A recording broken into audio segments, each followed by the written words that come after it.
The sharp crack of the slap cut through the afternoon chatter outside Joe's diner like a thunderclap on a clear day. Emily staggered back a step, her wrinkled hand rising instinctively to the stinging red mark blooming on her cheek, while Anna's eyes widened in horror as she reached out to steady her partner of 40 years. The man who had struck her, a burly deacon from the First Baptist Church, stood breathing hard, his face twisted in righteous anger. "This is a family town, ma'am." He spat loud enough for the gathering crowd to hear. "We don't tolerate that filth in public." Emily's silver hair caught the North Carolina sunlight as she straightened her spine, refusing to shrink even at 81. Anna, 68 and still carrying the graceful posture of the retired schoolteacher, she once was, gently touched Emily's arm, her voice steady but trembling underneath. "We were just saying goodbye after lunch," she said softly to no one in particular. "That's all." Sirens wailed in the distance, but before the police cruiser could arrive, a sleek black town car glided to the curb. The door opened and out stepped Christina, the 35-year-old mayor of Willow Creek, her tailored navy suit crisp, her dark hair pulled into a professional chignon.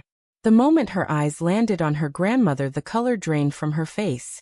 She crossed the parking lot in 3 long strides, her heels clicking against the asphalt. "Grandma, what happened here?" she demanded, her voice carrying the authority of someone who had won a tight election only 11 months earlier. The crowd parted slightly, recognizing the mayor, but the whispers grew louder. Someone muttered, "Even the mayor's family now?" Christina ignored them, wrapping one arm protectively around Emily, while scanning the scene for Anna, who stood a respectful step back, her hand still hovering near Emily's shoulder. By the time the officer arrived, Christina had already positioned herself between her grandmother and the deacon, her stance calm but unyielding. She listened to the man's version of events, the same scripture he quoted, now familiar from 1,000 campaign stops in this conservative corner of the state. "Leviticus is clear, Mayor," he insisted. "We're trying to protect our children." Christina's jaw tightened, but she kept her tone even the way her political training had taught her. "I understand your concern, sir, but assault is still assault regardless of what you believe." She glanced at Emily, whose cheek was already swelling, and felt something crack open inside her chest, a mixture of fury and an old buried fear she had carried since college. The ride to the mayor's office was silent at first. Emily sat in the back seat with Anna beside her while Christina drove, gripping the wheel so tightly her knuckles whitened. Rachel, her chief of staff and the woman who had shared her bed for 2 secret years, waited at the office with ice packs and a quiet, understanding look. When the door closed behind them, Emily finally spoke, her voice hoarse but steady. "I'm not sorry, Christina. 40 years of hiding was enough." Christina nodded slowly, but inside her mind raced. She had spent her entire adult life building a reputation as the steady, responsible granddaughter of the town's most respected widow. Now that carefully constructed image teetered on the edge of the same cliff her grandmother had just stepped off. Back at the family home on Maple Street, Sarah, Emily's only daughter, and Christina's mother, paced the living room, her Bible open on the coffee table. When the 3 women walked in, Sarah's eyes filled with tears that were equal parts love and disappointment. "Mama, how could you?" she whispered. "In front of everyone? After everything Daddy taught us?" Emily met her daughter's gaze without flinching. "Your father loved me, Sarah. But he never knew the whole me. I'm tired of pretending." Christina stood in the doorway, feeling the familiar weight of being caught between generations. She had her own secrets, the late-night conversations with Rachel, the way her heart still raced every time their fingers brushed in public under the guise of professional courtesy. Watching her grandmother stand tall despite the slap made Christina wonder how much longer she could keep pretending too. The local news van arrived before dinner. Christina fielded calls from council members who wanted her to issue a statement condemning public indecency. Her phone buzzed nonstop with messages from church leaders she had courted during her campaign. Inside the house, the argument continued in lower voices, but no less intensity. Sarah quoted passages Christina had heard since childhood, while Anna sat quietly beside Emily, offering silent support. Christina listened to both sides, feeling the pull in her own chest. She knew the statistics, the studies, the personal stories of people who had lost everything for being honest.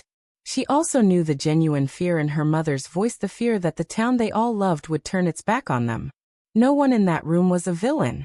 They were simply people trying to hold on to what they believed made life meaningful.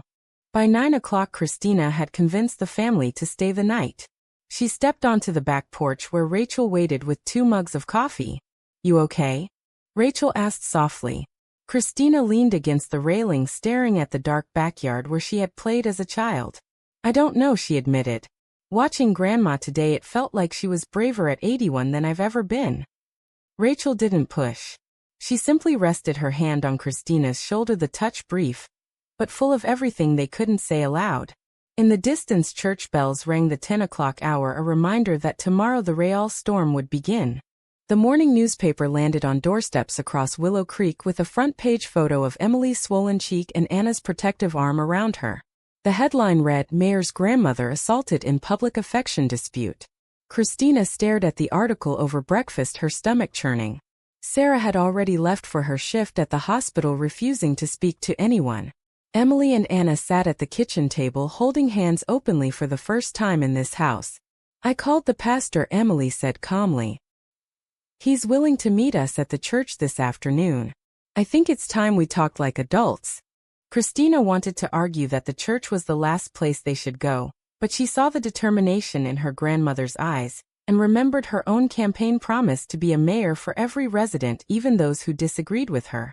At 2 o'clock they walked into the sanctuary of First Baptist, the same building where Christina had been baptized, and where Emily had taught Sunday school for 30 years.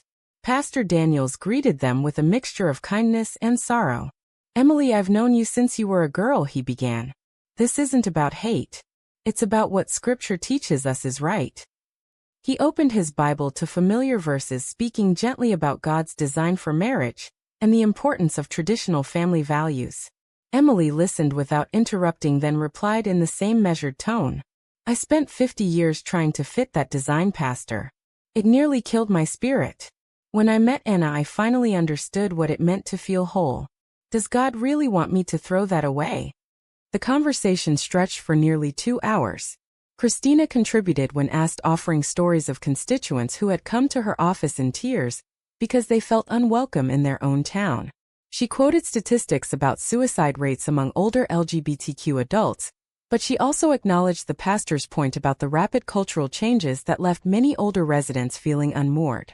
No one raised their voice. The pain in the room was real on every side. When they left the church, Emily looked exhausted but lighter somehow. Anna squeezed her hand. "You were magnificent," she whispered. Back at the mayor's office, Christina faced a different battle. 3 council members waited in the conference room, demanding she issue a statement distancing herself from her grandmother's lifestyle choice. "This isn't personal, Christina," one of them said. "It's about keeping our town's values intact. Your re-election is next year." She listened carefully, then asked them a simple question.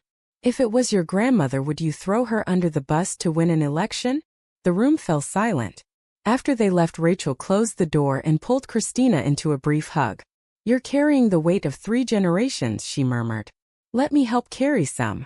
For a moment, Christina allowed herself to lean into the embrace, the only safe space she had. That evening the family gathered again.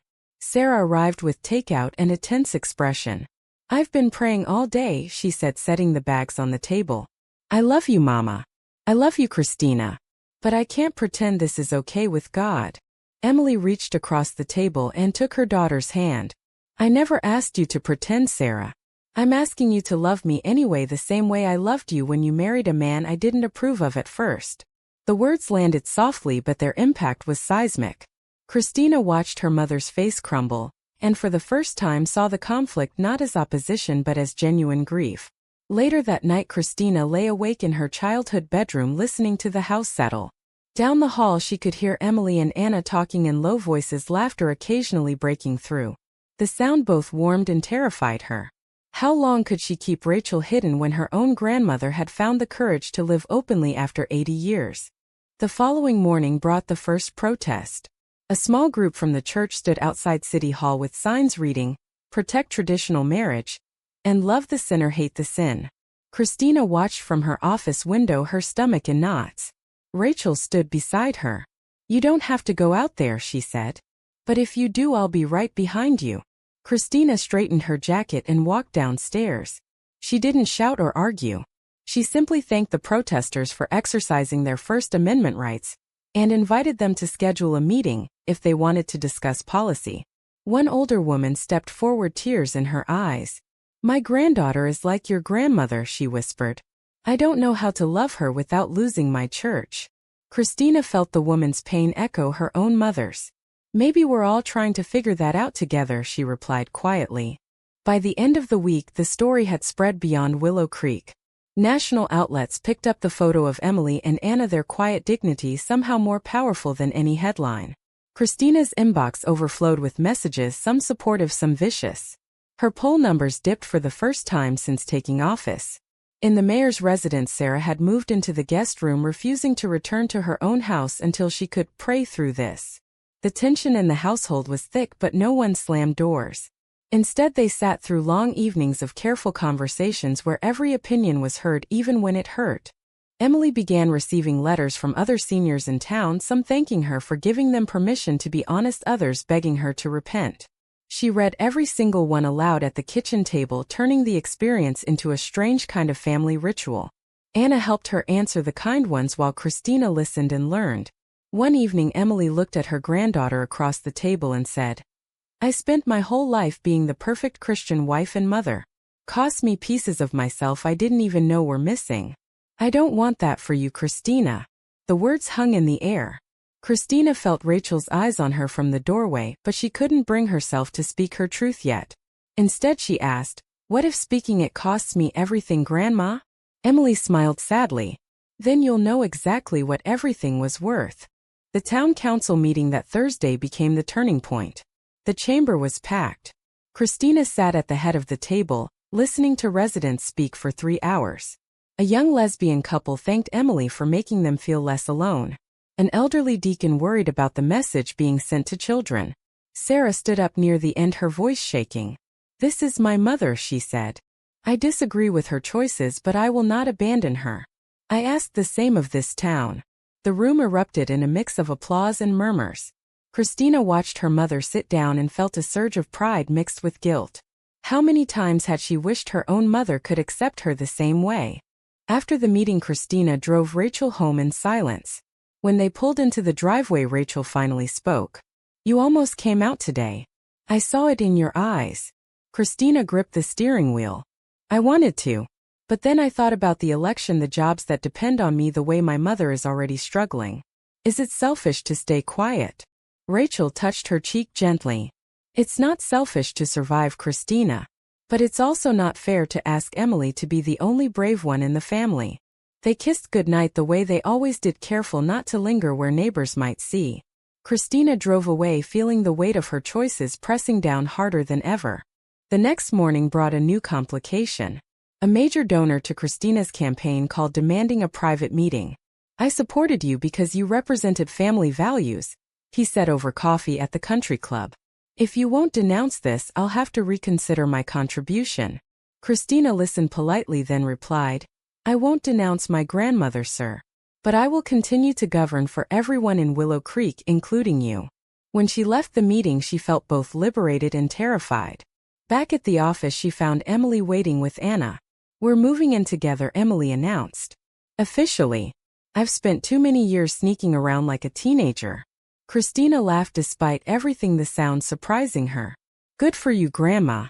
Really? For the first time in weeks, the tension in her chest eased just a little. That night, the family shared dinner without arguments. Sarah brought a pie she had baked the way her mother liked it. They talked about ordinary things, the weather, the new library project, Christina's latest council vote. Underneath the normalcy, though, Christina could feel the undercurrent of change. When everyone had gone to bed, she slipped out to the porch again, Rachel joining her quietly. I've been thinking, Christina said, staring at the stars. Maybe courage isn't one big moment. Maybe it's 1,000 small choices that add up. Rachel smiled and for once didn't let go of her hand even when a car passed by. The following weeks settled into a strange new rhythm. Emily and Anna's new apartment above the bookstore became a gathering place for a quiet support group of older residents who had spent decades hiding. Christina attended when she could, sitting in the back and listening to stories that mirrored her own fears. Sarah continued her internal battle, attending church on Sundays and family dinners on Wednesdays, never missing either. The town seemed to hold its breath, waiting to see what the mayor would do next. Then the state primary season heated up. Christina's opponent, a conservative councilman, began running ads that subtly referenced family values, without naming Emily directly. The implication was clear. Christina's team urged her to respond with a strong statement, but she hesitated. In her office late one night, she stared at the draft Rachel had written. "I can't do it," she told Rachel. "I can't use my grandmother's pain for political points." Rachel nodded understanding, but worry creased her forehead. "Then we need another plan because the numbers don't look good." The breaking point came during a Sunday service Christina rarely attended but felt compelled to visit after Sarah invited her. The pastor's sermon focused on love and forgiveness, but several members glanced toward Emily and Anna, who sat quietly in the back pew. After the service, a group of women approached Emily with pamphlets about conversion therapy. Christina watched from across the lawn, her blood boiling. Before she could intervene, Sarah stepped between them. "That's enough," she said firmly. "My mother is not a project. She is family." The women retreated and Christina felt something shift inside her. Her mother had chosen love over doctrine in that moment, even if she still struggled with the theology. That evening the family sat on the porch together for the first time without tension. Emily told stories about her late husband, Christina's grandfather, the good man who never knew her full heart. "I loved him," she said. "But love isn't always enough when you're living half a life." Sarah wiped her eyes. "I'm trying, Mama. I really am." Christina listened, feeling the conversation move closer to her own truth with every word. Later, when Rachel texted asking if she was okay, Christina replied honestly for the first time. "I think I'm ready to stop hiding. Not today, but soon." The next morning, Christina called an emergency staff meeting. She told her team the truth about her relationship with Rachel, not in detail but enough to explain why she could not denounce her grandmother. The room was silent for a long moment, then one by one her staff members nodded their support. "We've got your back, Mayor," her communications director said. "Whatever comes next." The relief Christina felt was immense, but she knew the real test was still ahead. 2 days later, the city held its annual Founders' Day parade. Christina rode in the mayor's convertible, waving to the crowd with Emily and Anna seated beside her, an open act of solidarity. Some spectators cheered, others turned away, but no one threw anything. At the end of the route, Christina stepped to the podium for her traditional speech. Instead of the usual platitudes, she spoke from the heart. "Willow Creek is a town built on love," she said. "Love of family, love of faith, love of neighbor. Today I ask that we make room for all kinds of love, even when we don't fully understand them." The applause was mixed, but it was real. Emily squeezed her hand as they stepped down together. "I'm proud of you," she whispered. Christina felt tears prick her eyes, knowing the cost of those words might be higher than anyone realized. The backlash arrived faster than expected. By Monday morning, 3 major donors had pulled their support, and the local paper ran an editorial questioning whether the mayor could remain neutral in her personal life. Christina's mother called in tears after her Bible study group asked her not to return until the situation resolved. Emily sat with Sarah on the phone for over an hour, offering comfort rather than defense. Christina watched from the doorway, feeling the ripple effects of her speech touching every corner of their lives. Rachel moved in temporarily after a brick was thrown through her apartment window with the note calling her a homewrecker. The police investigation led nowhere, but the message was clear. Christina wanted to go public immediately, but Rachel stopped her. "Not like this," she said. "When you come out, it should be because you're ready, not because someone forced your hand." They compromised by attending a small pride event in the next county together, holding hands openly for the first time. The photos surfaced online by morning and the storm intensified. In the middle of it all, Emily received a diagnosis that shook everyone. Early-stage heart failure. The doctor said nothing immediate, but a warning to reduce stress. The family gathered at the hospital, Emily looking small in the bed, but her spirit undimmed. "I've lived 81 years hiding," she told them. "I won't spend whatever time I have left doing it again." Sarah held her mother's hand, crying openly. "I'm scared, Mama. Scared of losing you. Scared of losing my faith. Scared of losing everything." Christina sat beside Rachel, feeling the same fears but also a strange peace. For the first time, she understood that accepting loss was part of any honest life. The town council called a special session to discuss a resolution condemning alternative lifestyles in public spaces. Christina knew voting against it could end her political career, but voting for it would betray everything she had come to believe. She spent the night before the meeting walking the streets of Willow Creek, talking to residents, both supporters and critics. One elderly man told her. I don't understand your grandma, but I respect that she's not hurting anybody. A young mother admitted. I want my kids to grow up knowing love comes in different forms. The conversations exhausted her, but they also strengthened her resolve. At the meeting, the chamber was standing room only. Christina spoke last, her voice steady. I will not support a resolution that singles out any group of citizens, she said. My grandmother taught me that real strength comes from loving people, even when it's inconvenient. I ask you to do the same. The vote failed by one margin. As the gavel fell, Christina felt both victory and defeat. She had kept her integrity, but the political damage was done. Her re-election committee sent a polite email suggesting she consider not running again. That night the family celebrated quietly. Emily raised a glass of sweet tea. To choosing love even when it costs us, she said. They clinked glasses and for a moment the room felt whole. Christina looked at Rachel across the table and made her decision. Tomorrow she would call a press conference. Tomorrow she would stop hiding. The press conference was scheduled for Friday morning outside City Hall. Christina spent the night rehearsing her words with Rachel, and Emily offering gentle corrections. Sarah sat in the corner quietly listening, her Bible closed on her lap. When Christina finally asked her mother's opinion, Sarah surprised everyone. Tell the truth, she said simply. I may not understand everything, but I won't ask you to lie anymore. The words healed something deep inside Christina that she hadn't realized was broken. Friday dawned bright and clear. Cameras from 3 networks waited as Christina stepped to the podium with Emily, Anna, Rachel, and Sarah standing behind her in silent support. I have spent my entire adult life trying to be the perfect public servant. She began, her voice clear and steady. Today I want to be a whole person. I am in love with a wonderful woman. Her name is Rachel and she has been my partner for 2 years. I am also the proud granddaughter of a woman who found love at 81 and had the courage to claim it. Their stories are different, but they taught me the same lesson: love is worth every risk. The cameras flashed. Questions came fast and hard, but Christina answered each one with honesty and respect, never attacking those who disagreed. The immediate aftermath was chaotic.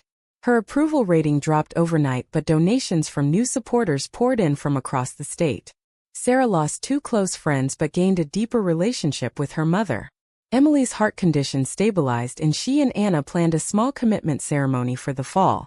Christina knew her political future was uncertain, but the weight she had carried for years had finally lifted. Months later, on a quiet Sunday afternoon, the family gathered in Emily's garden. Christina and Rachel sat on the swing holding hands openly while Sarah read aloud from a book Emily had recommended, a gentle memoir about faith and change. No one had all the answers. Sarah still attended church every week and still prayed for understanding. Emily still respected the scripture that had shaped her life, even as she lived outside its traditional boundaries. Christina had learned that leadership sometimes meant losing and that courage looked different at every age. As the sun set, Emily turned to her granddaughter and asked the question that had started everything. Was it worth it, Christina? All the pain, the arguments, the losses. Christina looked at the faces around her, at the woman she loved, at the grandmother who had shown her how to be brave, and at her mother who was still trying. Yes, she said finally. Because pretending was costing us more than the truth ever could. In the end, was standing by their truth a victory for love, or simply the beginning of a different kind of family story? True or false? Sometimes the bravest thing we can do is accept that we cannot save everyone while refusing to abandon ourselves.